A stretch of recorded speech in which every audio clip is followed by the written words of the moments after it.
You're not weak, you were trained to be weak, by someone who never meant to break you, but did anyway, and until you understand what I'm about to tell you, you'll keep fighting a version of yourself that was never really you. This isn't about blame. This isn't about making your father the villain of your story. It's about finally understanding the invisible weight you've been carrying since childhood. A weight that explains everything. Why do you hesitate? Why do you shrink? Why do you doubt yourself? Why do you feel broken in ways you can't explain? By the end of this video, you'll understand the wound you've been carrying, why your brain literally works against you, and exactly how to rewire it. What you discover might be uncomfortable, but it will change everything.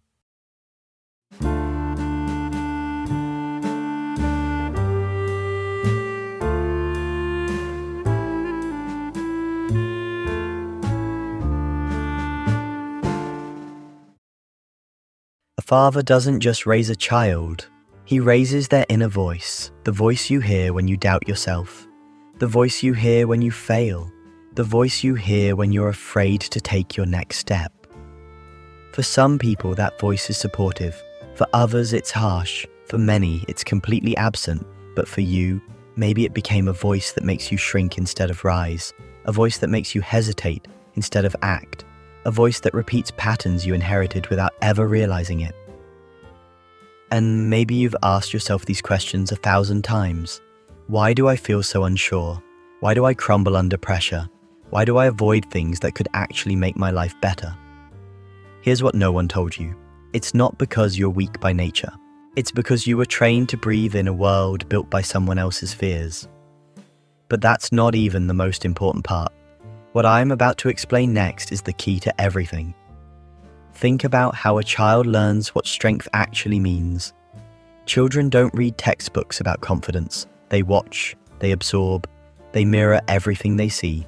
A child watches how their father responds to pressure, how he handles failure, how does he treat himself when no one else is watching, and whatever they see becomes their definition of normal. If your father raised you in silence, you learn to silence yourself. If he raised you with anger, you learn to walk on emotional eggshells. If he raised you with impossible standards, you learned that nothing you do is ever good enough.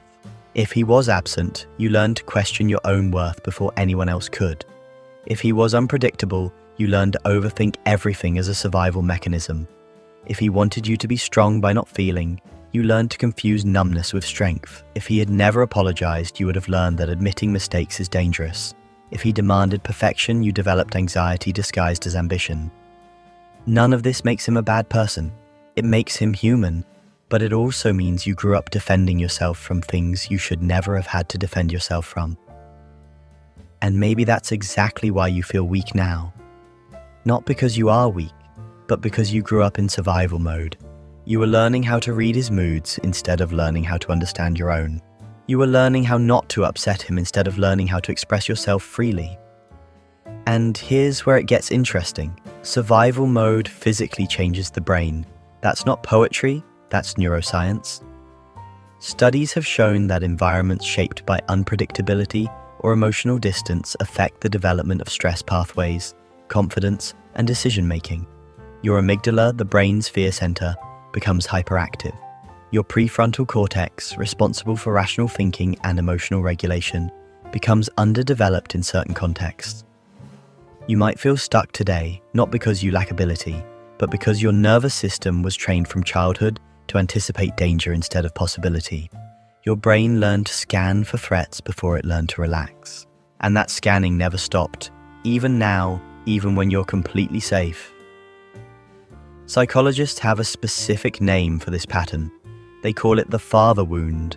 It's the emotional injury caused by a father who was physically present but emotionally absent, or a father who was entirely absent, or a father who was present but in ways that created fear instead of safety. The father wound doesn't require abuse. It doesn't require obvious trauma. Sometimes it's just the quiet accumulation of moments where you needed him to see you, and he didn't. Moments where you needed guidance and received silence. Moments where you needed warmth and received distance. Moments where you showed him something you were proud of and he barely looked up. And here's why this matters more than you realize. The relationship you had with your father became the blueprint for how you relate to yourself every single day. If your father never celebrated your achievements, you learned to dismiss your own success. If he rarely expressed pride, you learned to perform for external validation instead of internal fulfillment. If he couldn't handle his own emotions, you learned to suppress yours until they became unbearable. If he carried unresolved fears, you inherited those fears without knowing their origin. What you call weakness might actually be an inherited form of self-protection. What you call anxiety might be your nervous system doing exactly what it was trained to do.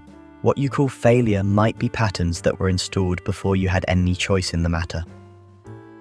Think about how much of you was shaped by trying to solve someone else's emotional puzzle. How did you learn to hide your true self because being seen felt unsafe? That's not a weakness, that's adaptation. That's your mind protecting itself, the only way it knew how. But here's where life becomes complicated. What protected you in the past becomes the very thing that limits you in adulthood. You learned emotional freezing as a child, and now you refer to it as indecision. You learned self-doubt early, and now you call it humility. You learned to avoid conflict, and now you call it keeping the peace. You learned to depend on no one, and now you call it strength. You learned to expect little, and now you call it realism. You learned to stay small, and now you call it your personality. What if you aren't choosing these things? What if these things were chosen for you long before you could object? But understanding the origin is only the beginning. And this is where most people get permanently stuck. They discover the wound, they recognize the pattern, and then they stop there. They use it as an explanation, sometimes as an excuse, but rarely as a starting point for real transformation. And transformation is exactly what's possible. Because of something remarkable about your brain, something called neuroplasticity, and what I'm about to tell you next changes everything. Your brain is not fixed. The patterns you inherited are not permanent. The neural pathways formed during your childhood can be rewired by the choices you make in adulthood. Every time you choose a new response over an old reaction, you're building new connections in your brain. Every time you pause before shrinking, every time you express something you would have hidden, every time you choose honesty over avoidance, you're rewiring decades of conditioning. This isn't wishful thinking. Brain imaging studies show that new behaviors create measurable changes in neural structure within weeks, not years, weeks. The voice your father installed in your head can be replaced by a voice you consciously choose. But this requires something uncomfortable. It requires seeing your father not as an all-powerful figure who defined your worth, but as a person, a flawed, struggling, limited person, a person with his own fears, his own wounds, his own father, who probably failed him in similar ways. Maybe your father never learned how to express care because no one ever showed him how. Perhaps he couldn't apologize because admitting mistakes felt like a sign of weakness in the world he grew up in. Maybe he avoided vulnerability because he never saw it modeled by anyone he respected. Maybe he confused control with protection. Perhaps he believed silence meant safety because that was all he had ever known. And maybe, on some level, he was doing his best with tools he was never given. Understanding this doesn't excuse anything, but it explains everything. And when you understand the origin of your patterns, you stop feeling defective and start feeling aware.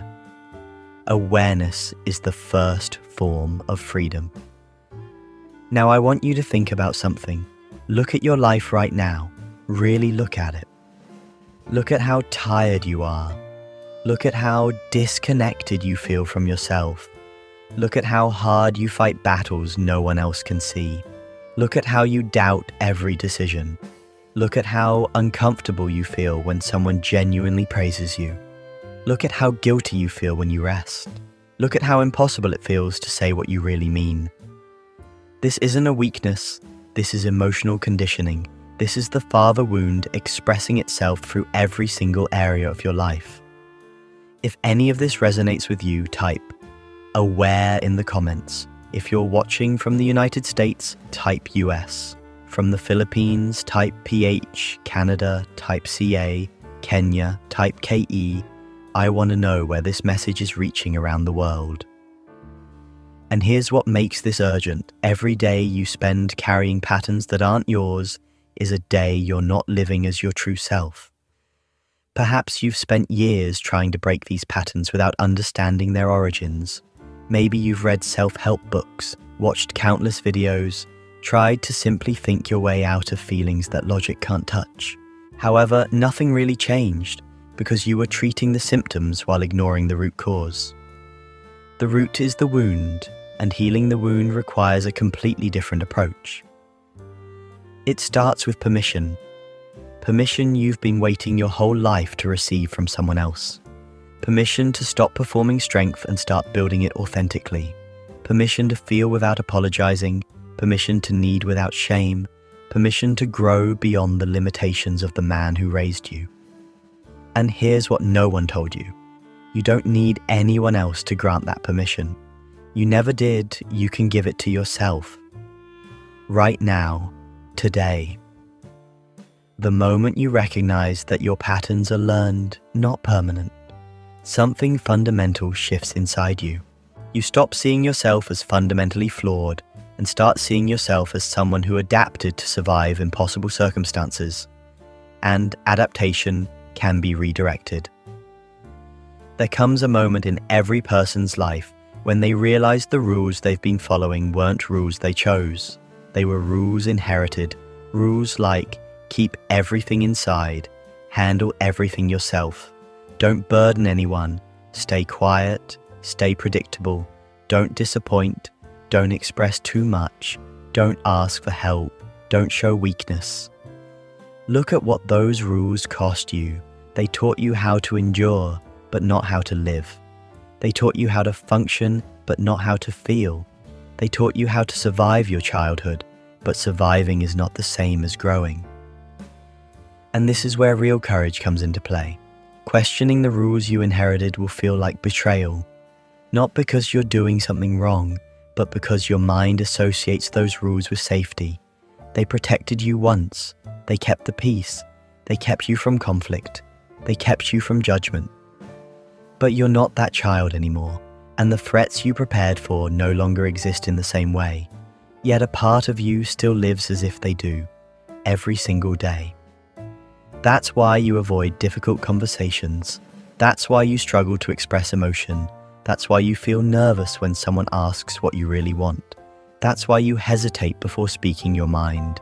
That's why you feel responsible for everyone else's feelings. That's why you shrink when the moment calls you to rise. That's why you exhaust yourself trying to be the version of you that keeps everyone comfortable. These are not random habits. They are inherited self-protection mechanisms running on autopilot. So let me ask you something directly. When was the last time you asked yourself who you would be if you weren't trying to meet the standards of the father you grew up with? Not the ideal father, not the perfect father, not the father you wished he had been, but the father was actually. Who would you be if you weren't trying to avoid his disapproval? Who would you be if you weren't afraid of repeating his mistakes? Who would you be if you stopped living in the emotional shadow of his silence, his expectations, his unpredictability, his distance? Maybe this is the moment you realize that your weakness isn't a lack of strength. It's a lack of permission you've been waiting your whole life to receive, without realizing you can grant it to yourself. Type 1 in the comments if you've been living by rules you didn't choose. Type 0 if you feel you've already broken free from those patterns. I genuinely want to know where you stand at this moment. Here's the truth that took years to fully understand. You can outgrow the emotional blueprint you were given. Just because you inherited patterns doesn't mean you're doomed to repeat them forever. Just because you were shaped by someone else's limitations doesn't mean you can't rise beyond them. And this is where your story starts to actually change, because at some point, life gives you two choices: continue being shaped by the past, or reshape yourself in the present. The longer you wait, the deeper the patterns become. The moment you become aware of these patterns, the moment something inside you says, wait, maybe this isn't who I really am, that is the beginning of real strength. The very fact that you're questioning your emotional inheritance means you've already taken the first step your father may never have known how to take. That's not a weakness, that's evolution. And none of that is betrayal. It's a continuation, it's an expansion, it's choosing growth where he chose survival. You're not rejecting him by becoming more. You're embracing him. You're honoring the part of him that wanted more but didn't know how to reach it. And maybe on some deep, unspoken level, that's exactly what he wanted for you all along. But here's where most people fail. They understand the wound, they feel the truth of it, and then they do nothing. They wait for the right moment. But transformation doesn't wait. Real transformation doesn't come from sudden breakthroughs. It comes from small shifts repeated consistently. So let me give you something practical, something you can start today. Step 1, this week, notice when you're about to shrink. Don't try to change it, just notice. When you hold back words, when you dim your presence, awareness always comes before change. Step 2, name one emotion out loud today. Even just to yourself, say it. I feel anxious, I feel angry, I feel unseen. Naming what you feel is the first step to owning it. Step 3, practice one small boundary this week. Say no to one thing that costs you energy you don't have. This rewires your brain to believe that your needs matter. Step 4, tell one person one slightly more honest thing than you normally would. Not a confession, just a small truth you would usually hide. This teaches your nervous system that honesty doesn't equal danger. These aren't dramatic changes. They're neural rewiring in action, small enough to actually do, powerful enough to change you. And over time, these moments accumulate. Slowly, steadily, they build a completely new internal voice, one that replaces the echo of your father's limitations with a voice that sounds more like you. Not the conditioned you, not the obedient you, not the protector you, but the real you, the one who has been waiting for years beneath the surface. The you who wants to take risks without fearing judgment. The you who wants to speak without rehearsing every word. The you who wants to feel without apologizing. The you who wants to build something meaningful, not just acceptable. The you who wants to break free from inherited expectations. The you who wants to live with purpose, not compliance. Your father's strength shaped you, but so did his weaknesses, so did his fears, so did his silence, so did his insecurities, so did his unhealed wounds. But now you have something he may never have had. Awareness, and awareness is the doorway to everything that comes next. Because real strength isn't the absence of emotion. Real strength is acknowledging your patterns without judgment. Real strength is seeing your father clearly without letting him define your future. Real strength lies in choosing growth, even when it feels unfamiliar. That unfamiliar feeling, that's how you know you're becoming someone new. Discomfort is the price of transformation, and you've already paid far more to stay the same. And maybe one day, when you look back at this moment, you'll realize something powerful. The very thing you called weakness was actually the starting point of your transformation. It was the signal that something inside you needed more understanding, more safety, more permission to become who you were always meant to be. Your story doesn't end with the patterns you inherited. It doesn't end with the weight you've carried. It doesn't end with the limits you were taught. Your story continues with you, starting now. You were never weak because of your father. You only believed you were because that's what his limitations taught you to believe. What you called weakness was actually the first sign of becoming stronger than the previous generation. And that strength, your strength, is only beginning to unfold.